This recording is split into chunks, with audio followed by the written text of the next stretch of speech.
Details చూస్తే తెలంగాణలో విద్యుత్ కొనుగోలు పవర్ ప్లాంట్ నిర్మాణాలపై రేవంత్ రెడ్డి ప్రభుత్వం జస్టిస్ ఎల్ నరసింహారెడ్డి కమిషన్ను ఏర్పాటు చేయడాన్ని సవాల్ చేస్తూ బీఆర్ఎస్ అధినేత మాజీ సీఎం కేసీఆర్ సుప్రీంకోర్టులో పిటిషన్ దాఖలు చేసిన విషయం తెలిసిందే.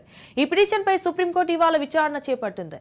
సుప్రీంకోర్టు ప్రధాన న్యాయమూర్తి justice D Y Chandrachud, justice J P Pardiwala, justice Manoj మిశ్రాలతో కూడిన త్రిసభ్య ధర్మాసనం ఎదుట ఇరుపక్షాల వాదనలు వినిపించారు. పిటిషనర్ తరపు ముకుల్ రోహత్గి, తెలంగాణ ప్రభుత్వం తరపున సిద్ధార్థ లూథ్రా, కమిషన్ తరపున గోపాల శంకర్ నారాయణ్ తమ వాదనలు వినిపించారు.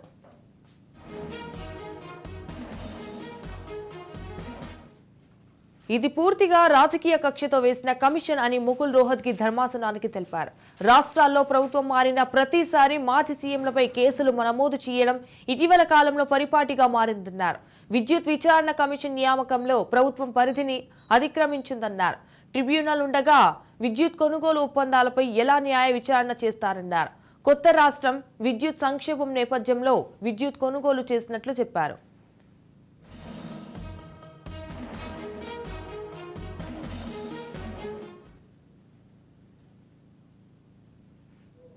మార్కెట్ రేట్ కంటే తక్కువగా తాము యూనిట్ 3.90 రూపాయలకే కొనుగోలు చేశామన్నారు. ఇది కక్ష సాధింపు చర్య అని విచారణకు ముందే commission chairman Narasimha Reddy press meet పెట్టి దోషిగా తేల్చారని వాదించారు. ఈఆర్సీ ఉండగా మళ్లీ విచారణ కమిషన్ అవసరం లేదన్నారు. ప్రభుత్వం తరపున వాదనలు వినిపించిన లూథ్రా ప్రెస్ మీట్ లో కేవలం ఎంక్వైరీ స్టేటస్ మాత్రమే చెప్పారని వెల్లడించారు. ఇక దేశవ్యాప్తంగా పవర్ ప్రాజెక్టులు అన్ని సూపర్ క్రిటికల్ టెక్నాలజీతో నిర్మిస్తుంటే భద్రాద్రి సబ్ క్రిటికల్ టెక్నాలజీతో నిర్మించారన్నారు. దీంతో ప్రభుత్వ ఖజానాకు వ్యయం భారీగా పెరిగిందన్నారు.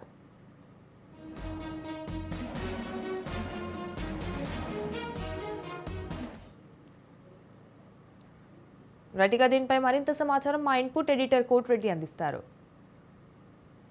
తెలంగాణకు సంబంధించి మాజీ ముఖ్యమంత్రి కేసీఆర్ పై విచారణ చేపట్టాలని విద్యుత్ కొనుగోలు ఒప్పందాలకు సంబంధించి జరిగినటువంటి అవకతవకలపై నియమించినటువంటి విచారణ కమిషన్కు సంబంధించి ఈరోజు సుప్రీంకోర్టులో కేసీఆర్కు ఊరట లభించిందని చెప్పుకోవచ్చు. తొలి నుంచి ఈ అంశంలో కేసీఆర్ వాదిస్తూనే ఉన్నారు, తనను విచారించేటువంటి అర్హత లేదు అని. అయితే సుప్రీంకోర్టు దీనికి సంబంధించినటువంటి విషయాల్లో ఎలాంటి నిర్ణయం తీసుకున్నప్పటికీ ప్రస్తుతం విచారణ కమిషన్కు నియమించినటువంటి కమిషన్ అధికారిగా చైర్మన్గా నియమించినటువంటి జస్టిస్ నరసింహారెడ్డిని మార్చడానికి మాత్రం సుప్రీంకోర్టు స్పష్టమైనటువంటి ఆదేశాలు ఇచ్చింది.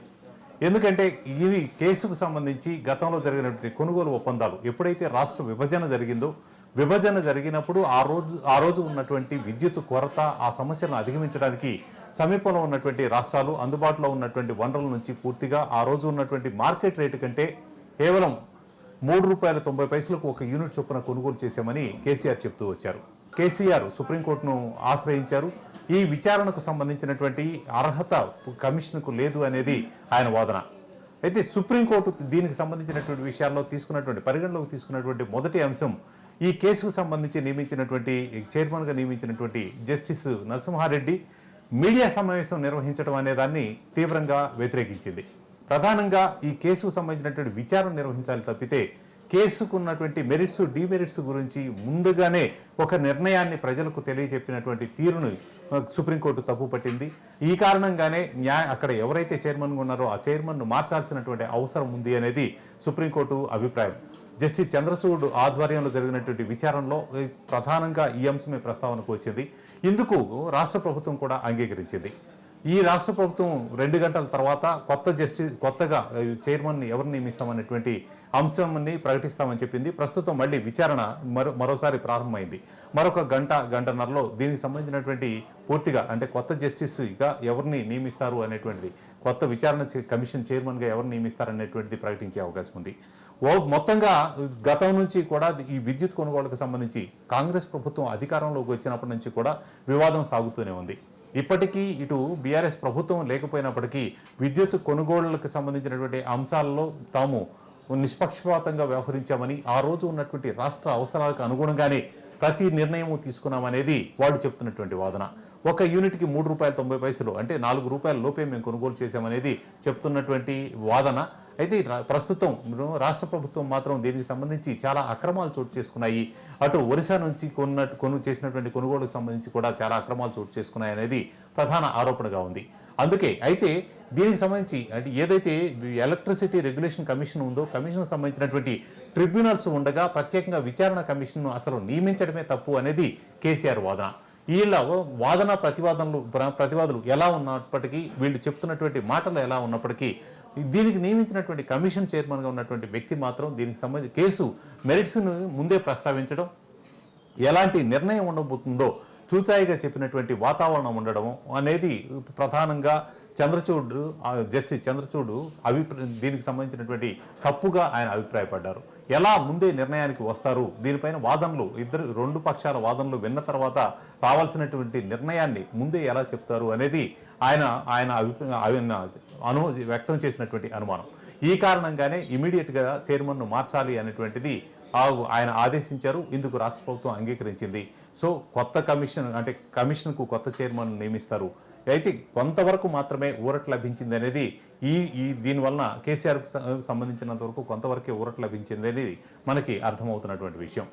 మొత్తంగా అంటే విచారణ కమిషన్ నియామకాన్ని మాత్రం ఇప్పటికీ సుప్రీంకోర్టు కొట్టివేయలేదు. కాబట్టి ఏదైనా కమిషన్ చైర్మన్ మారినంత మాత్రాన విచారణ పరిధి మారుతుంది అనుకోవడానికి ఇప్పటికైతే స్పష్టమైనటువంటి ఆధారాలు లేవు.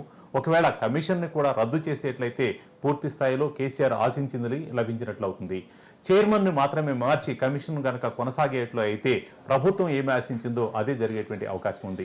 ప్రస్తుతం నియమించినటువంటి చైర్మన్ని మాత్రం మార్చే విషయం మాత్రమే ఇప్పటికీ నిర్ణయం జరిగింది. కమిషన్కి సంబంధించినటువంటి చైర్మన్ని మార్చడానికి ఇప్పటికే రాష్ట్ర ప్రభుత్వం అంగీకరించింది. సో వాళ్ళ దృష్టిలో కొన్ని పేర్లు ఉండి ఉండవచ్చు. ఎవరిని నియమిస్తారు అనేది ప్రభుత్వం సుప్రీంకోర్టులో వెల్లడి చేసే వరకు కూడా మనం నిర్ణయించడం చాలా కష్టం అవుతుంది.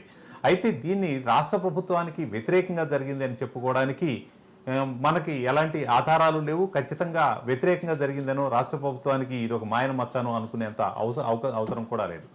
ఎవరినైతే ఒక విచారణ కమిషన్ నియమించారో ఆ కమిషన్కి చైర్మన్గా ఉన్నటువంటి వ్యక్తి అత్యుత్సాహం ప్రదర్శించారు.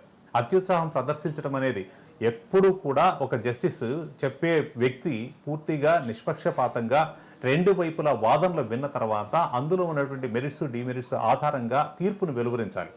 అయితే ఈ కమిషన్కి సంబంధించినటువంటి విషయాలు ముందుగానే ఎలా ఉండబోతుంది, ఇందులో ఉన్నటువంటి మెరిట్స్ని డిమెరిట్స్ని ఎవరి వాదనలు వినకుండానే మీడియా ముఖంగా ఆయన వ్యక్తం చేయడం అనేది నరసింహారెడ్డిని ఈ రోజున కమిషన్ చైర్మన్గా మార్చడానికి ఆస్కారం ఇచ్చింది తప్పితే ఇందులో మనం ప్రభుత్వం వైపు నుంచి వైఫల్యం కానీ కేసీఆర్ వైపు నుంచి సాధించినటువంటి ఘన విజయంగా కానీ చెప్పుకోవడానికి ఏమీ లేదు.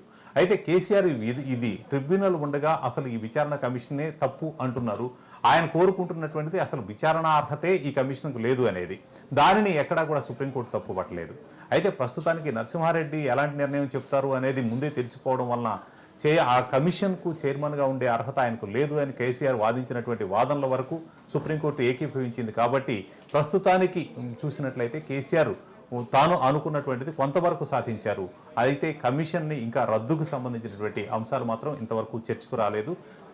సుప్రీంకోర్టు దీనిపైన ఇప్పుడు ప్రస్తుతం విచారణ చేపట్టినప్పటికీ కమిషన్ చైర్మన్గా కొత్త పేరును ప్రతిపాదించిన దీనికి సంబంధించినటువంటిది మరోసారి విచారణకు బహుశా ఈరోజు వాయిదా పడే అవకాశాలే ఎక్కువగా ఉన్నాయి. కొత్త పేరు మాత్రమే ఈరోజు మొత్తం మీద తెర మీదకు వచ్చేటువంటి అవకాశం ఉంది. కానీ విచారణ కమిషన్ అయితే ఖచ్చితంగా ఈ విచారణ కొనసాగించే అవకాశాలే ఎక్కువగా